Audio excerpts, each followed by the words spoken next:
बार्शीमध्ये finance कंपनीच्या नावाखाली सर्वसामान्य नागरिकांची फसवणूक करणाऱ्या 2 आरोपींना पोलिसांनी अटक केली आहे।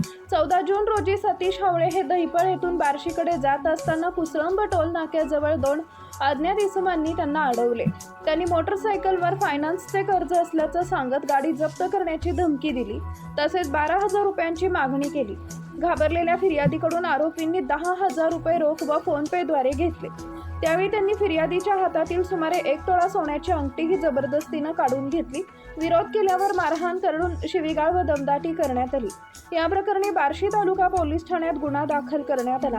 गुन्ह्याचे गांभीर्य लक्षात घेऊन पोलिसांनी तत्काळ तपास सुरू केला आणि अवघ्या काही तासात 2 आरोपींना अटक केली।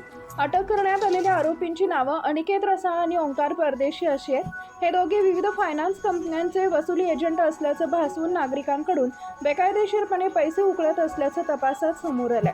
अशा प्रकरणाची फसवणूक झाल्यास नागरिकांनी त्वरित बार्शी तालुका पोलिसांशी संपर्क साधावा असं आवाहन पोलिसांनी केले आहे।